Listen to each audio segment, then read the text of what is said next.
So recently got in the truck, heading out to work, and I got an error code with a check engine light.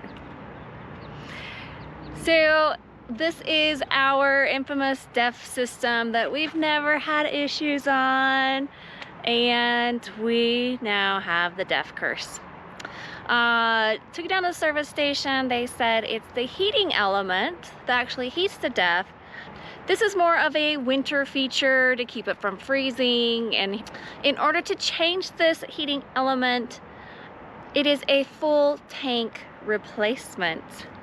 And come to know, we are one of the many now that get to sit around and wait anywhere between 2 and 6 months. I did not stutter. 2 to 6 months on the waiting list for one of these tanks.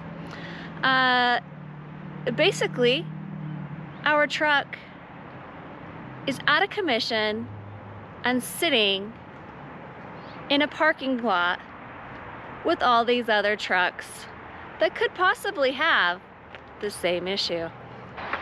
The biggest problem with this DEF tank heater, from what I can find out, is that it's not a heater that you insert into the tank. You have to replace the whole tank.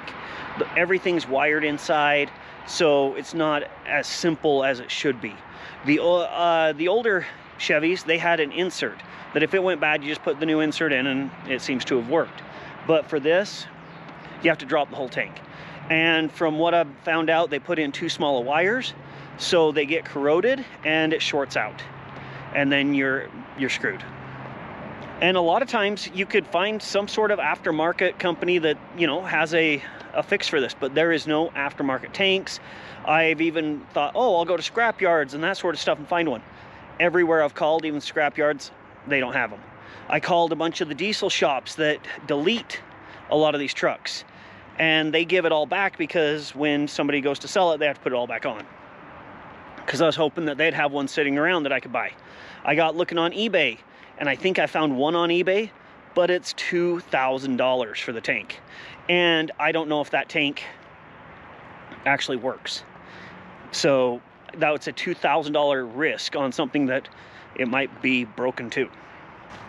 Now, Ken Garf gave us the numbers and everything to get in touch with Chevrolet. And for the last week, I have been calling Chevrolet every morning at 7 o'clock, 9 o'clock Eastern. And I get through to them and they say, yeah, we got your claim number, here it is, blah, blah, blah. Let's put you through to your person, John Paul. And I call, or they send me to his extension, and I go straight to voicemail, and I haven't heard shit.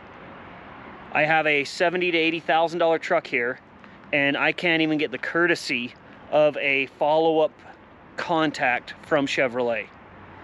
This is beyond frustrating. I know there's a bunch of you that are out there going through this as well, and it's the shipping delays and all that sort of stuff, but I don't understand how Chevy can put out a new truck that has this stuff on it and not give us a warranty tank. To tell somebody that they are 4 to 6 months out and just deal with it, it's so unacceptable. I'm trying to stay calm about this whole situation and not, you know, go nuclear, but we don't know what we're gonna do. We have trips all summer planned. We're supposed to go to Canada. We have RV spots reserved. We have plans, and now we don't know what we're gonna do. If we had a smaller trailer, like a half-ton towable trailer, this wouldn't be a big issue. My dad has an extra half-ton truck. Kara's dad has an extra half-ton truck. We could get through it if we had a tongue pull. But since we have a fifth wheel, it's not really something that you can borrow somebody's 1-ton truck. There's not that many around. And I always have the worry, if I borrow something, what happens if it breaks or I break it or whatever. I hate borrowing stuff. That's just why I buy my own stuff. I don't know. How many of you are that way? Would you rather just buy your own rather than borrow? Just comment down below. Also, comment down below if you've had this issue yet with your 2020 through 2022 Chevy or GMC. I was wondering if Fords were having the same problem. Went to my mechanic that does all the work on my non-warranted stuff, and he told me Fords are having the same issue. Supposedly they're able to get their parts a little bit quicker than Chevy is, but they're having issues with our 2019 Ford. In the first 1,000 miles, there was a recall on our DEF tank heater. So I don't think it's by any means just a Chevy thing. Supposedly Ram's not having this issue, but they're having other issues. I don't know. And the more you read on forums and stuff like that, the more just it gets worse and worse. Now, as you know, if you've watched our videos, we try to be honest with what's going on, and up till this point, this truck has been awesome for us. We have told people that comment on the videos it's the best truck we've ever owned.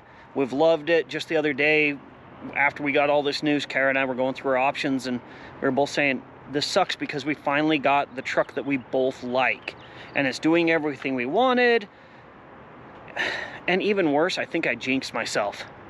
The night before this all happens, I get a comment on our 06 versus 2021 tow test, and it was, you know, the typical DEF comment, and I said, oh, I haven't had any problems yet. I've had a 15 that had it and a 19 that had it, and my father-in-law has the DEF and he's never had issues, and my dad's 2012 doesn't have the issues.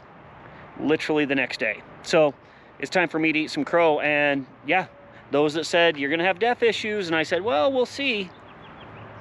I guess we're seeing. So keeping it 100%, we're screwed. We have 13,000 miles on the truck, and Ken Garf, knowing that it could be 4 to 6 months before we get the replacement, they said, yeah, we'll trade in. And they said we could probably get you about 75 for it, which it's pretty good because I paid 70, so 5 grand more than I paid, but it only has 13,000 miles, and I'd be going down to an LTZ package. And we bought the High Country because we liked some of the features that the High Country had. We didn't want the LTZ, or else we would have bought the LTZ when we bought this one. We are just stuck in a really tough position. We don't know what to do. I've been looking to see if maybe I could find an older truck, like a 2012 to, you know, 2019-ish, and buy one of them just to make it through the summer, and then sell it at the end of the summer or when this is fixed. But their prices are outrageous. Some of them are like 60 grand right now, and for a truck with nearly 100,000 miles. Ken Garf has been really accommodating, trying to find different truck options for us to either trade or to buy. For example, this Ford, it's a 350 2020 version. It's pretty good looking, I must say. However, there's no puck system already built in, so that causes a couple of issues. Our hitch is not transferable, so we'd have to buy a new hitch to accommodate a Ford. That's another easy grand without the labor. A few other options that they have are some used ones here on the lot. One right here. But, I mean, we're downgrading. We're not getting what we're wanting. We're getting a lower package. We're getting possibly more miles than what we have, years older. So it's like, do we take that option to trade in? I mean, we've just found the truck that we really, really liked. We've been through them all, and we're back to something that we don't love anymore. And I know a lot of people will say, well, that's why I have my 04 or I have my 06 before all this emissions crap, and I get that, but a lot of those trucks are wearing out, and maybe their engines are still going great, but their transmissions, their drivetrain, all that's wearing out, and you can be honest about it.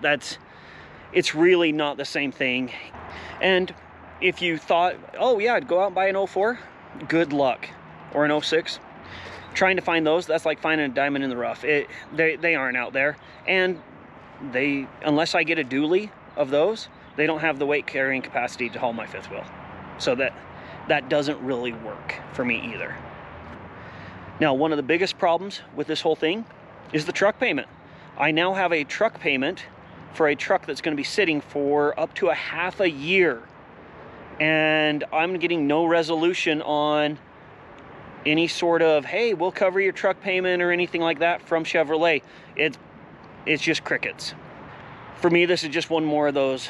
This is just so unacceptable to leave, not me, but all these other owners that are having these same problems at about the same mileage with truck payments sitting out there. I don't know how you're supposed to have any loyalty to your brand, or what type of customer care is that, to not even answer a phone call or to return an email, just to basically ignore me and all the other customers that are going through the same thing. I don't think this is just a Chevy issue. It's a corporate issue in America. The attitude of, well, you're just up shit creek, it just doesn't work for me. I don't know what to do. Go ahead and comment down below. What do you think some good options are? Have you heard of anything that actually works to get this sort of thing fixed faster? Yeah, just it just really sucks. Well, that's what's going on right now in our lives. As always, thanks for watching. Like, subscribe, all those sort of things. If you know any fixes that could help us, or bypasses or anything like that, comment down below, and we'll just keep you up to date on what we're able to figure out as this truck sits here. Hopefully not for 6 months. So, yep, thanks for watching.